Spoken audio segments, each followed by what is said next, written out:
အိမ်ငှားတာနဲ့အိမ်ဝယ်တာဘယ်ဟာပိုကြိုက်မလဲဒီမျိုးရဲ့ဖြစ်ဟာလူတိုင်းအတွက်တော့တပုံစံနဲ့တော့မဟုတ်ပါဘူးအရင်ဆုံးအိမ်ငှားတာကိုကြည့်အောင်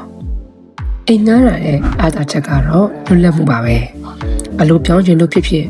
ပတ်ဝန်းကျင်အသက်ကိုတွားခြင်းလို့ဖြစ်ဖြစ်လွယ်ကူပြောင်းလို့ရတယ်အိမ်ပြင်ကထိမ့်သိမ့်ခတွေလည်းပေးကြမလို့တော့ဘူးဒါပေမဲ့အားနဲ့ချက်ကတော့ကိုပေးလိုက်တဲ့အိမ်လားခတွေကသူများအတွက်အိမ်ပိုင်တက်သွားစေပြီးကိုအတွက်တော့ဘာပါဆန်မှုမှဂျမ်နေခဲ့တာပါပဲ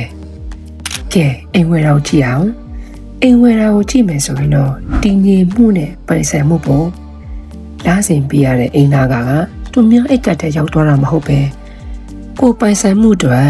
ကိုပြင်းရင်းနှီးနေရလိုမျိုးပဲပေါ့နော်ဒါကိုအရှိချပေးဆက်မှု mortgage လို့ခေါ်ပါတယ်နှစ်တွေကြာလာတဲ့အမျှကိုအိမ်တန်ဖို့ဟာတက်လာနိုင်လို့နောက်တစ်ချိန်မှာအိမ်လားကပေးစရာမလိုတဲ့ဘဝကိုရနိုင်ပါတယ်ဒါပေမဲ့တတိထားရမှာကအိမ်ဝယ်ဖို့အတွက်အလုံးအရင်နဲ့ငွေစိုက်ထုတ်ရမယ်ဘဏ်နဲ့ချိတ်ဝယ်ရင်အတိုးပေးရမယ်ပြီးတော့အိမ်ပြုပြင်ဈေးတွေကလည်းကိုတာဝန်ပဲပေါ့နော်ဒါဆိုဘယ်အောင်ရွေးမလဲဒါကကိုယ့်ရဲ့အစီအစဉ်ပေါ်မှာမူတည်ပါတယ်အကယ်၍ကိုက3နှစ်ကနေ9နှစ်အတွင်းပဲနေမယ်ဆိုရင်တော့ငားနေတာပိုကြိုက်ပါတယ်ဘာလို့လဲဆိုတော့အိမ်ဝယ်တဲ့အခါမှာပေးရတဲ့အခွန်တွေစာချုပ်စာတမ်းကားတွေနဲ့ပြင်ဆင်စရိတ်တွေမနေဘူးလေ